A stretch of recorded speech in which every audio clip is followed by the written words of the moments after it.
Bismillahirrahmanirrahim. Assalamualaikum warahmatullahi wabarakatuh. Selamat pagi, salam sejahtera buat kita semua.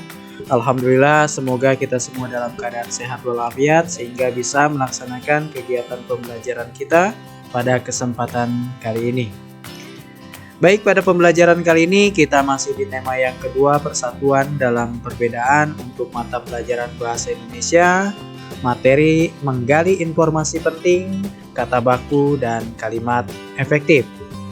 Seperti biasa, sebelum kita masuk ke materi pembelajaran yang akan kita pelajari, kalian perhatikan terlebih dahulu kompetensi dasar dan tujuan pembelajaran yang akan kita capai pada pembelajaran kali ini.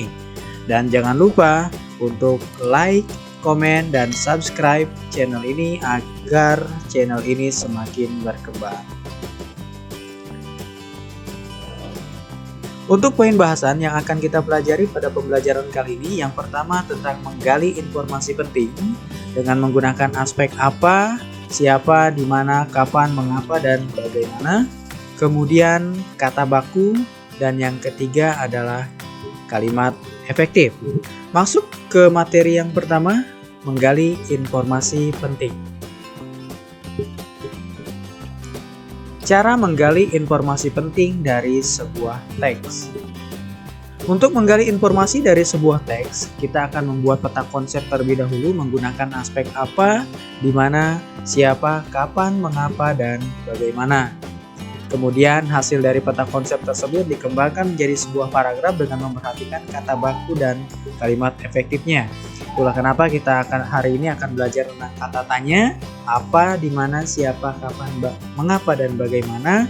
Kemudian setelah didapat informasi tersebut digabungkan menjadi sebuah paragraf dengan memperhatikan kata baku dan kalimat efektifnya. Pengertian kata tanya. Kata tanya adalah kata yang dipakai dalam kalimat tanya untuk menanyakan sesuatu, baik itu orang atau benda, perbuatan atau tindakan, keadaan atau situasi, dan lain sebagainya.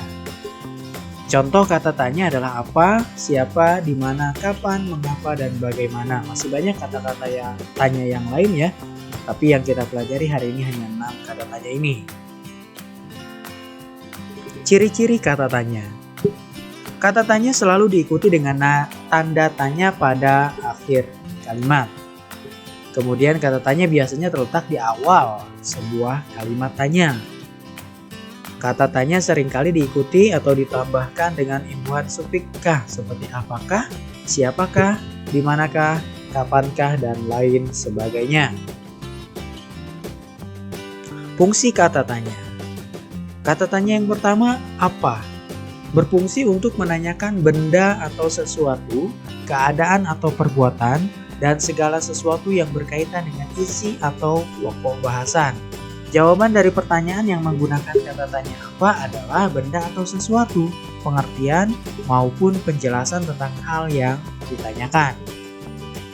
Contohnya, apa yang diambil BM dia dari tong sampah?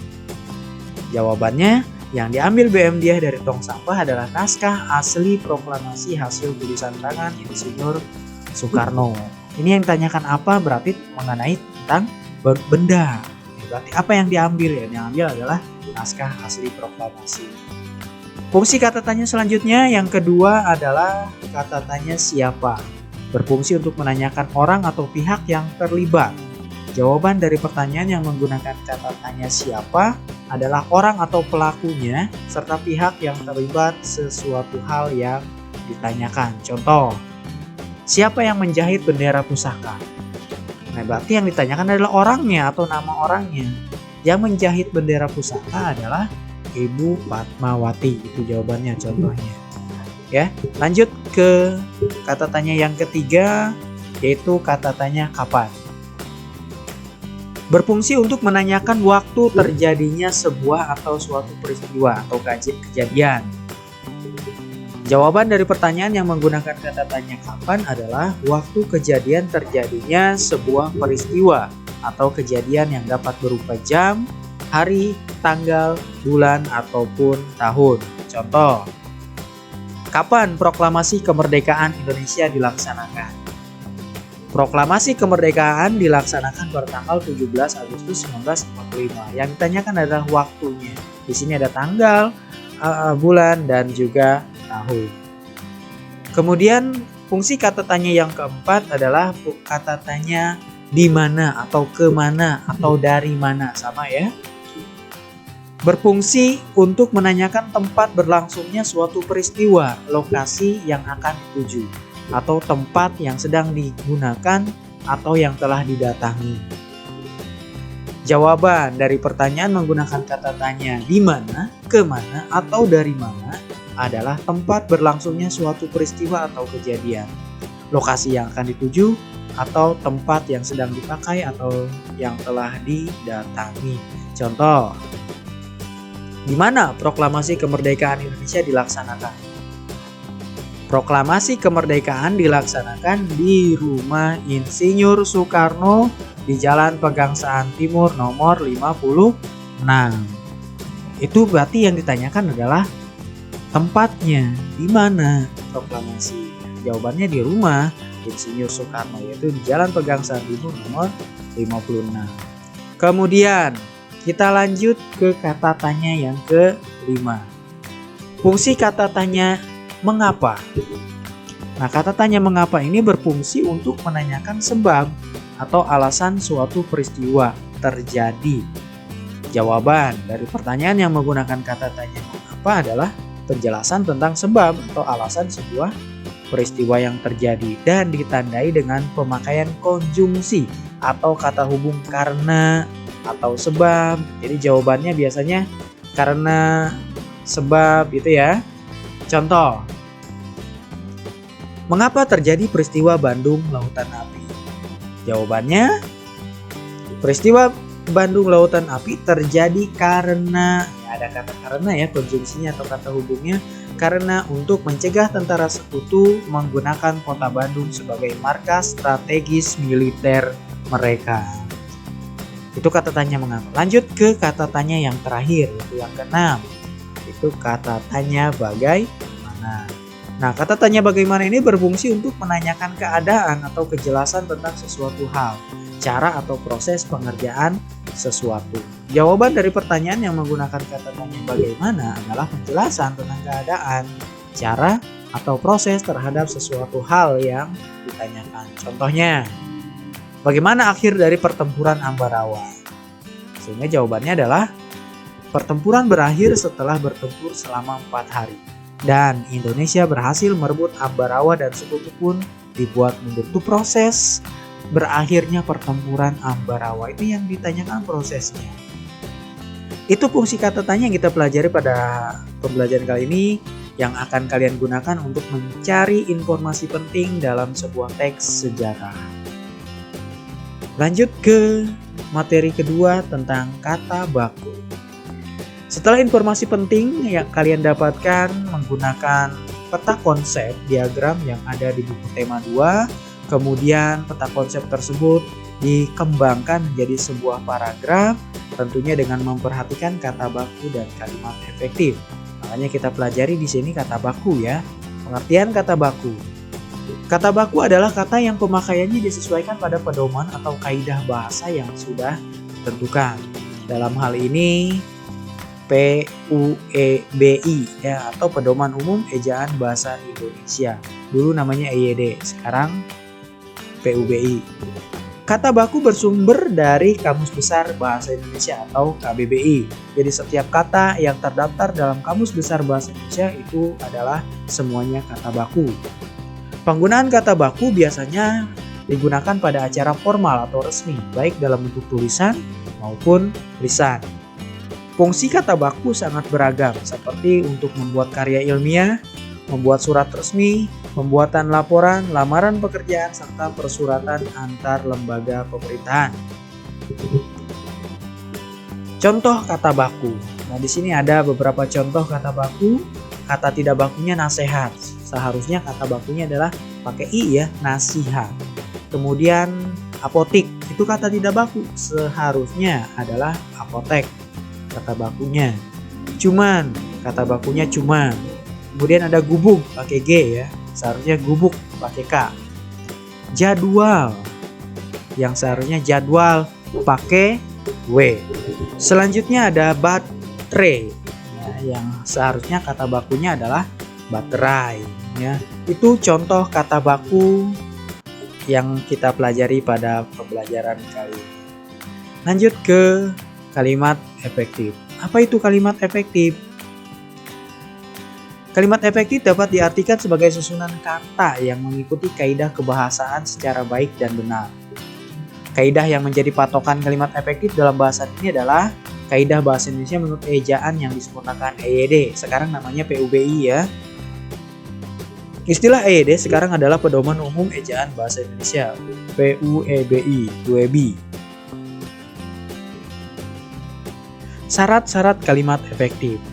Yang pertama, harus sesuai dengan PUBI. Sebuah kalimat efektif harus menggunakan ejaan maupun tanda baca yang tepat. Kata baku pun itu pasti menjadi perhatian.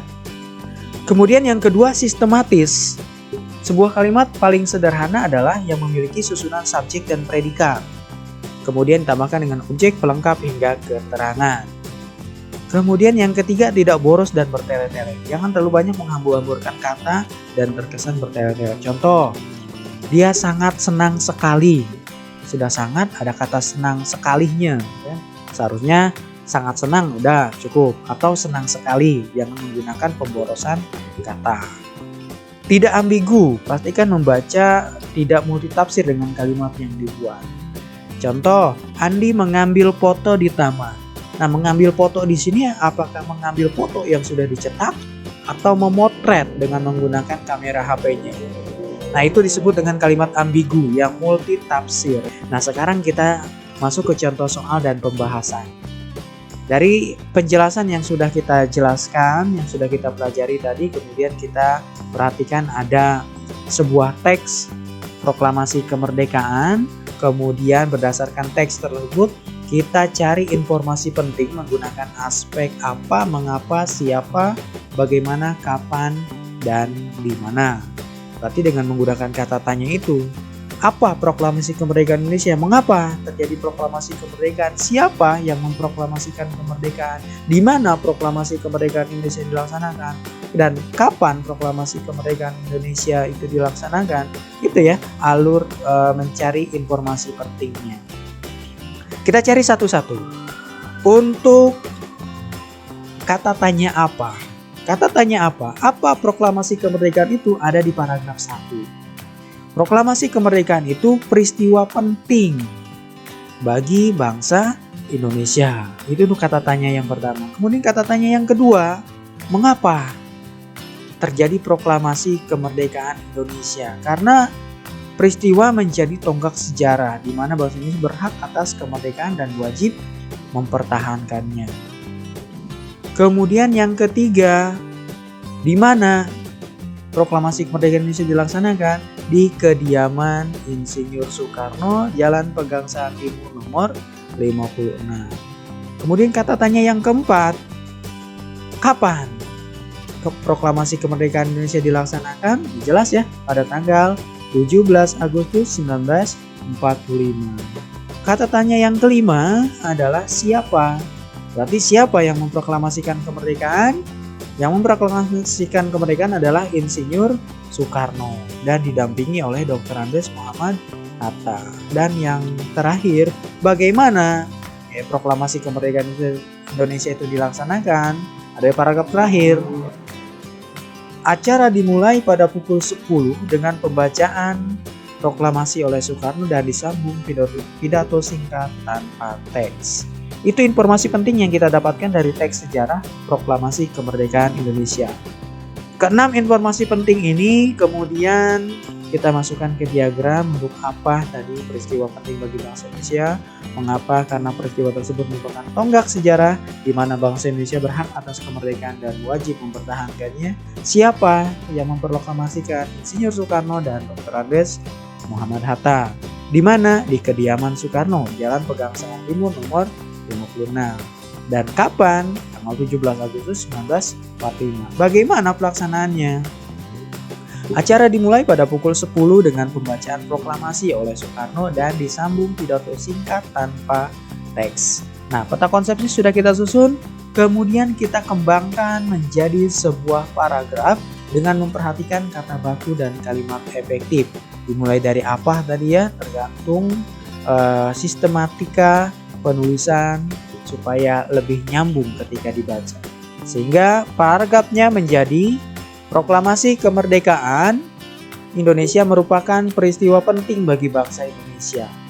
Karena peristiwa tersebut menjadi tonggak sejarah di mana bangsa Indonesia berhak atas kemerdekaan dan wajib mempertahankannya.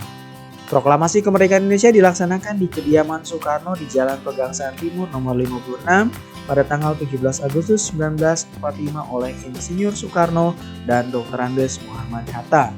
Acara dimulai pada pukul 10 dengan pembacaan proklamasi oleh Soekarno dan disambung pidato singkat tanpa teks. Disusun ya, jadi menjadi sebuah paragraf yang padu dari 6 informasi penting yang kita temukan tadi. Bagaimana?